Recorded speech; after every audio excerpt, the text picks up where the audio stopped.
Good morning and welcome to Ship of a New Story. We're sending live now from House of Story studio in Stockholm, Sigtuna. And for all of those and all of you who are out there watching here with us, today's first theme, we are going to check in on meaningful encounters. And along with me, my name is Nick D, and on my right-hand side here, I have Bo Giss accompany me on this journey as we're setting sail to go about quite a few sessions for the day and tomorrow. Bo, Yes. Could you just check in a little bit? What are we going to talk about today? Meaningful encounters, leaving watermark for life. Well, in times of endless Zooms, we are all at sea, so to speak.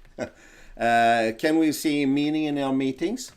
To get real change, we need meaningful encounters, meeting, water, and water give lives perspectives and connections.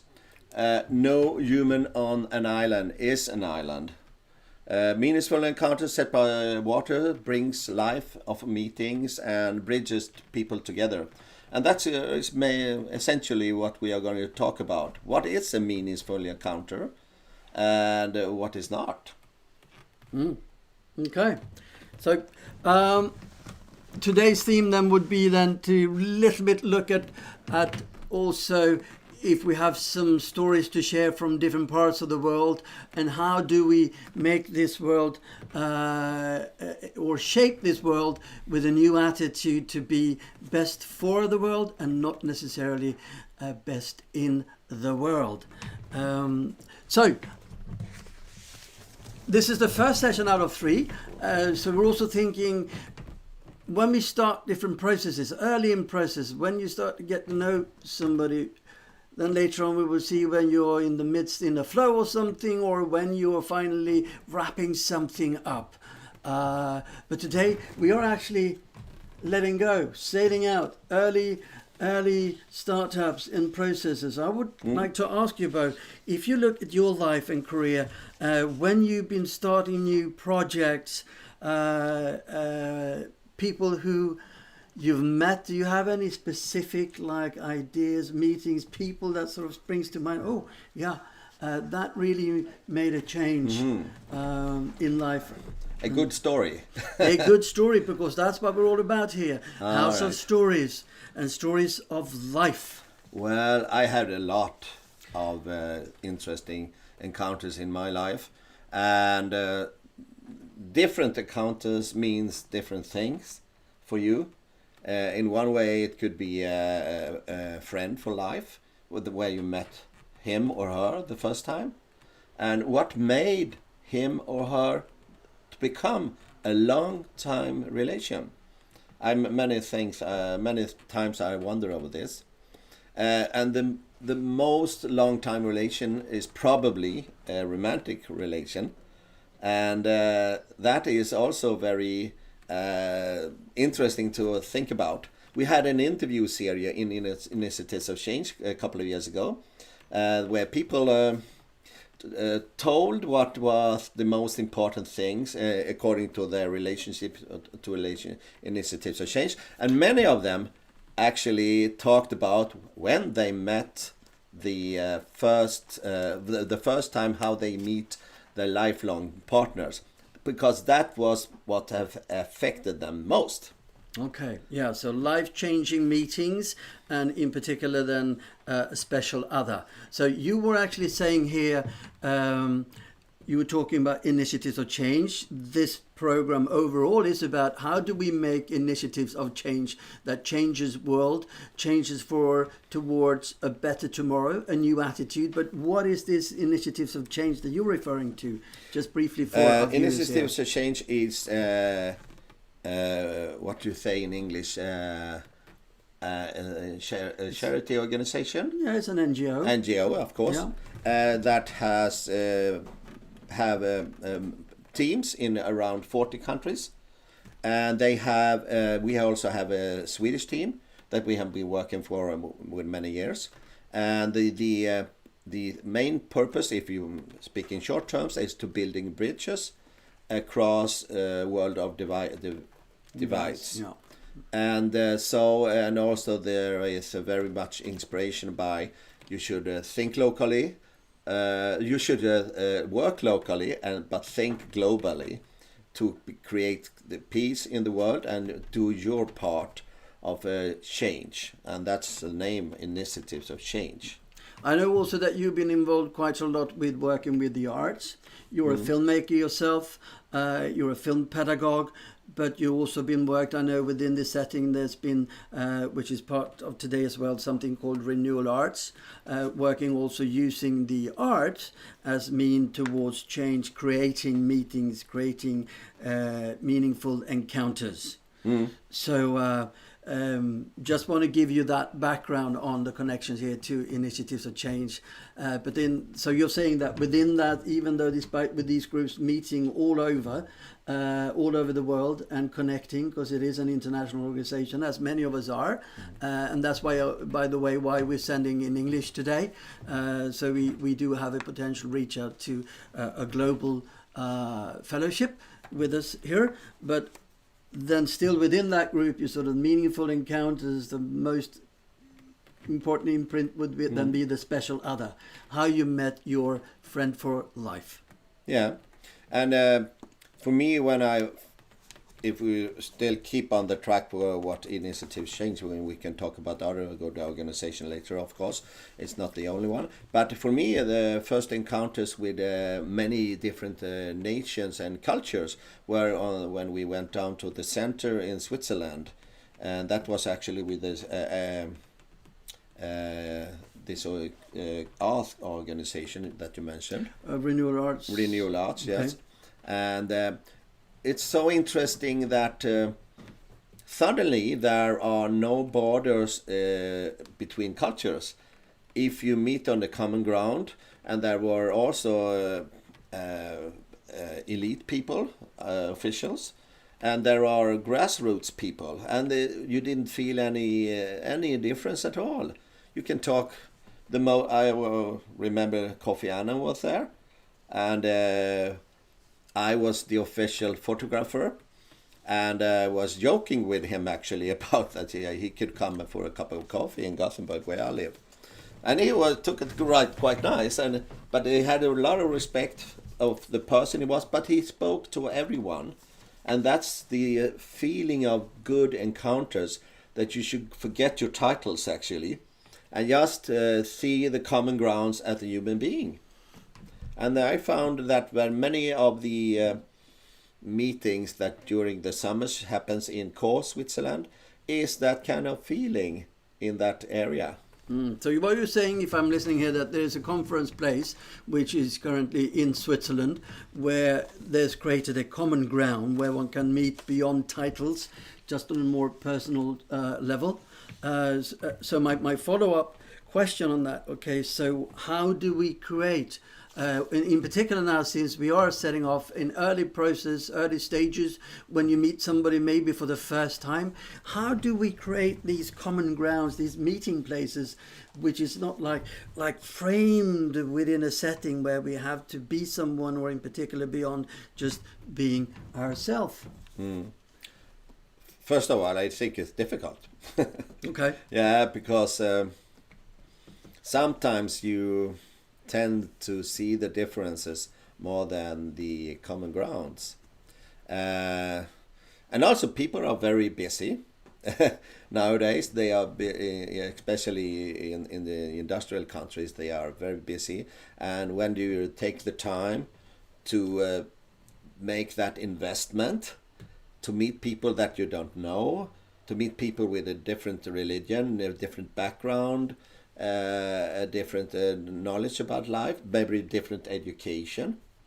But I think many people actually see the value actually to be out there, become outside their own bubble.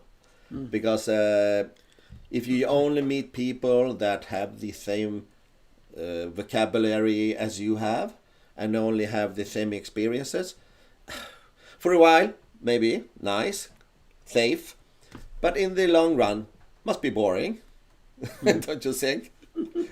Yeah. But I'm thinking, as you were doing the introduction here, you were referring to Zoom, and our life potentially are becoming a little bit zombies, because we're spending so much time in front of a computer, which is a meeting place. Would you see that as a common ground? Because I would say when we are on Zoom meetings, or more and more over, depending on where we have our arena are based, we are actually connecting more internationally, as you were describing this place in Switzerland. But do we have more online these meetings, and do they then have the same effect or possibility of meeting person to person, or is there a friction there having this screen in between us? Or how do you create real meetings in that? I have been working with video conferences for almost 20 years, and I'm a great fan of video conferences because it has a lot of advantages. And this year, so many new people that never have actually been meeting through the computers have been forced by the pandemic. And for many, it has been not a good experience, because it cannot ever exchange the live meeting, and you don't see the same reaction. You don't hear that good of the nuances in the face and the voice, and you cannot touch on people, especially not in the pandemic times. But I think it has its function, and actually it's better with an encounter than no encounter, because if it's impossible to meet people live, I still think live is, if you person to person, should be the best. But it's opening up more possibilities to meet people more and break your isolation. That has been a problem actually during the pandemics. We have been isolated for better and for worse, and for necessary reasons, but that has been opening up a possibility. So what do I think is actually lacking from the encounters on Zoom? Well, for once, you have to have, for me that I work with television, I think quality is actually a part of listening in and feeling the closeness. What do you mean with quality? If you have a bad picture, bad sound, right. always breaking up, okay. It's just irritating. So that's it, more a technological... Yeah, I'm sorry to say that, but the technology is a human fact. Okay. to not to make us close enough in the encounters. If the technique is not good enough, it will spoil the possibilities to have deep thoughts, discussions, friendship building, and such things. Mm-hmm. And many don't realize that. They think perhaps it's enough just putting a webcam from underneath, and you look kind of like a beast. And everything of these things matters, because it's small things perhaps that change how you feel about another person, especially if you are a little suspicious. And the wrong tie could sometimes be a problem. Okay, so I hear you. But if I can be a little bit the devil's advocate here, I mean, you are a tech person, so you come from that background, and of course, then the quality is an aspect. I mean, if you can't hear, you can't hear. If you can't see, you have to see beyond. So that is an issue which we are getting more and more accustomed to, and expect a good quality as we are meeting online. But there's also a great longing now to get back into physical contact. I don't know if we are going to get back to what people have been traveling for conferences, and if I would guess that we are in a new era now where much more and more time will be spent in virtual context, virtual meetings. you were starting off referring to back finding a life partner. And I just want to do a little quick re-bridge into that meaning, creating meaningful encounters. So you're then saying that the future of dating is like online dating is a quality experience of having personal encounters with the others, and is that like a 3D then, or Exactly. The more you get to the more you can reassemble, copy the real life encounters in 3D dimensions, the more you get close to the real meeting. As long as the technique will develop, today we just have flat, small squares to look in that. In the future, we probably have an avatar that reflects your feeling and your body language. Everybody that talks about encounters always talk about body language. And if you just see a space like this, you don't see much of the body language. Many people claim that you can always tell if a person is honest by a body language. And if you cut that away, how can you read the person? So that's, I think, in the future, you will have a full view of a person, and you can encounter them, and maybe you can walk in an area together. You can out to take a walk, because now we are sitting, and I think sitting and we're not moving actually makes your creativity less. Do you agree with me? Yeah. No, I mean, as always, if you would go for a walk with somebody or a talk, absolutely. And the surrounding will be there. Me personally, I'm quite a fan of nature. I love having natural meetings in nature. For that really opens up you were talking about common grounds, but that to me tunes in with that we're all alike. We're all part of this planet, and it doesn't matter who you are, what your background is. We're here. You were may I mentioning add on that with you said, how do you meet your partner? Yeah. I guess 15 years ago, you put or maybe 20, you put an ad in a newspaper, and you looked at that. Oh, personally, I know you wrote a physical letter, maybe 30 years ago.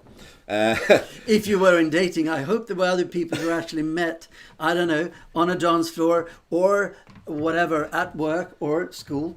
Yeah, but you have first to get the contact. And of course, in work, it's very common, but sometimes it could be a little sensitive to date your boss, and you have to have work ethics, and you meet each other every day. You have to have a professional life. So dating with a workmate is not uncomplicated. If you have a friend's friend, of course, that should be a way to meet people. But what if you break up with the friend's friend? Do you still have your friend? So meeting somebody completely new, I feel, is less complicated, and then you have to have a forum. And today it's natural to chat, to meet them on dating sites, but they are limited, of course. You don't know much about the person. And encounters is not just about dating, but it's also about business partners. How can you know as a business partner is reliable? What do you use? What kind of method do you use? In real life, you have certain ways of, you take them to dinner and you try out things, you talk. Now, suddenly you need somebody and you find them on the internet. And you start by writing letters, and then you hook up on the internet with Zoom or whatever. And you build your confidence and your reliability. And of course, you have this CV and everything you have to look for. But that's also a relationship you have to build and rely, as well as with romantic encounters. But I'm also now, when we talk about meaningful encounters, and we've been in on the technical side, we talked a little bit on how to connect with a special other, and within business, how do we sort of find out? But I want really now to start look a little bit more inside, inner aspect. If we want to create meaningful encounters, man to man, and you were mentioning like Kofi Annan, that you kind of relate because you were far apart within what you do in society.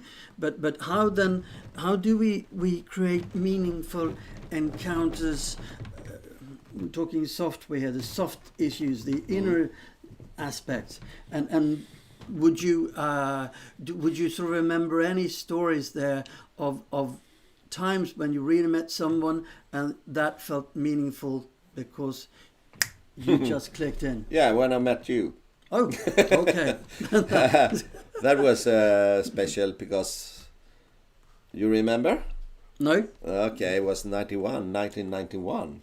Okay, wow, that's way back. We were just doing this exhibition on Swedish Swedish exhibitions halls in Gothenburg, and we'd made a newspaper, a little art newspaper, and you somehow got to read this paper, and you called me, and you told me, well, I'm a guy, I'm going on this education in London, I've been a musical artist.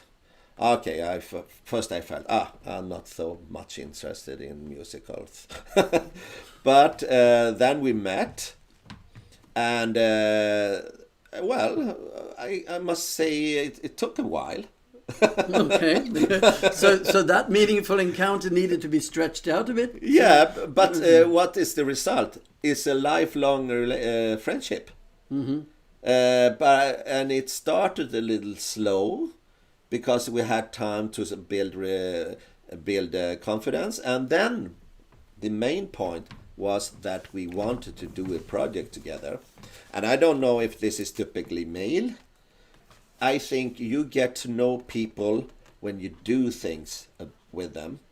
Then you see the reliability, if they deliver as they say, and if you can count on them when it's getting hard and tough, because it's always getting hard. And during our time together, we have encountered so many difficulties that we actually survived. And this today is a new encounter that we actually, now we are out on there. It hasn't been that walk in the park to get here. So building confidence and doing things together, having joint challenges, of course, that create meaningful encounters. To me, I think there's definitely an aspect of being present and listening qualities, listening within to myself and the other.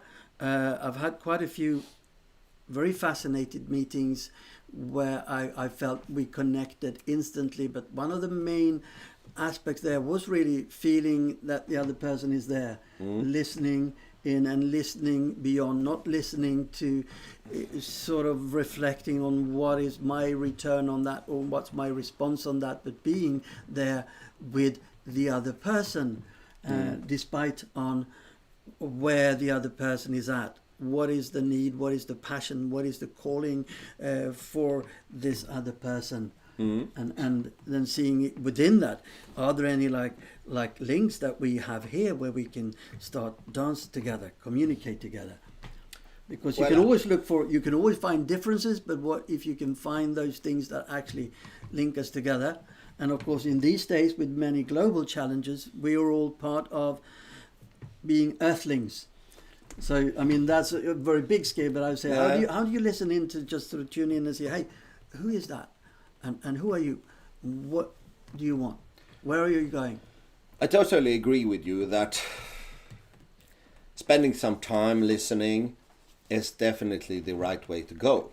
But you have a lot of patience, more patience than me with people. I know that because I know you. And I'm very impressed at the way you have patience and listen to everyone. But for me, I feel, I also try to do that, of course, as much as I can. But I feel that there has to be a two-way road. If I just, what should I say? If I just take in, and I cannot give out anything back, because there is no interest in me, because it's only on one person's conditions. It will drain me.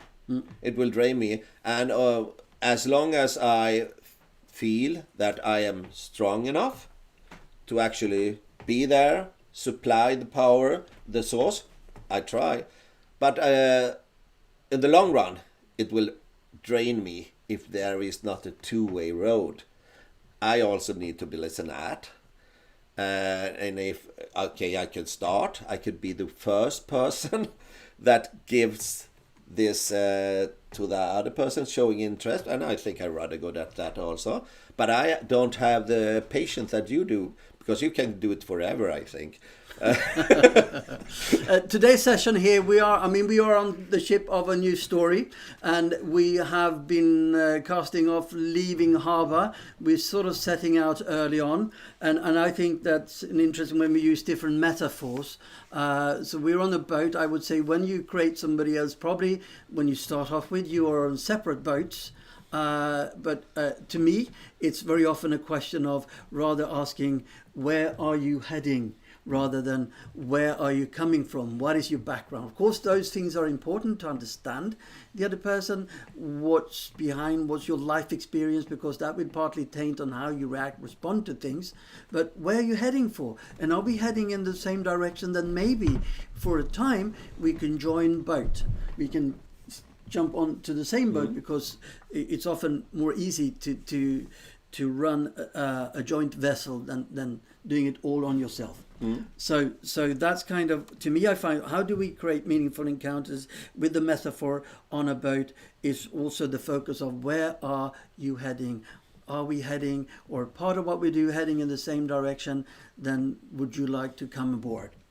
And then later, let me find out where you're coming from, because then I will understand you a bit more. Well, that's a nice metaphor. Being on a boat, you have to meet each other all the time, and you cannot get away.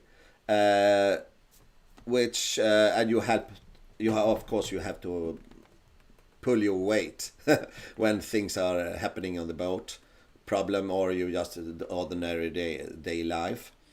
And for a short period of time, that is not forever, you are on a confined space together. And that is, I think that's healthy, and it of course will create conflicts, but also an experience that you will never forget. And I think that's actually what this is about. If you have overcome difficulties together, that creates a good bonding. If you had some storms together on the boat and you survived, or you actually saved someone's life, or just made them feel better when they were seasick, that creates a good bond, because you did something together, you achieved some, or you actually went through a difficult time together. And I think the most valuable things in life is the one you don't get for free. So you need to work at it. Yeah. So could you say then that, because we are coming close to the end here for this first session then, but if we want to create meaningful encounters and have those experience some challenges together, could we set that in a safe space and a common ground, more playful? I mean, to me, that sounds a little bit like gaming is today, online gaming. People join up and they put themselves in front of challenges, but they have to do it as a team, and that means they bond. It's playing, so it's playing for fun, but that is sort of a setting. Could we make real life, not in gamification, but in this pseudo world of online and real life, where we create meeting spots, but where we have some fun challenges, because that will open up towards bonding and people finding each other. It's very interesting you mentioned this, as we are perhaps too old to understand that you can have a relationship with one you have never met. You just play together with them. Maybe you haven't yeah, maybe you even haven't seen their faces, and you meet them every day, and you work together and you cooperate. And for me, I would said that well, that must be a very superficial relationship. But maybe I'm wrong. Because maybe I'm too old and I haven't done it that much. But well, my son has all his friends on the net. He almost never meet any in real life, and when perhaps in school, but not more. Is that a real relationship or not?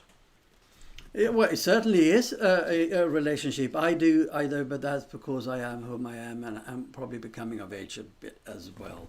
I love the live encounters, and we're coming back to that more and more as the pandemic. Hopefully now, it's getting back into a meeting friendly life again. So, but I would just want to sort of collect now. We are here on the ship of a new story, talking about meaningful encounters. We will follow on with the second and the third session of these ones. And there's a possibility here we will read any remarks on the YouTube feeds and connect back to that in the next session. It's going to be this afternoon. We go about 3 o'clock today, again with the second session. We touched a little bit on the technical side of things because we are in a technical setting now. So how do we create a good quality towards the meeting? How do we create common grounds for neutral sharing, man to man, on equal levels, listening in to the other, and finding ways of building confidence, maybe also by doing things. So could we playfully create some challenges, even though you meet somebody for the first time? Hey, let's try to cope with this challenge. And why not? I mean, there's quite a few challenges in the world to save if we look at initiatives of change. And how could we do that jointly, creating meaningful encounters by doing things to be best for the world and not best in the world? And I think by that we should conclude for this session. And thank you all out there who are here with us today, or maybe later, since this is going to be online on YouTube, so you can click on and see it any time. So for that, thank you both for being with me in the studio here in House of Story Sigtuna. And we check out and we say, ship ahoy! And there should come and we video. go.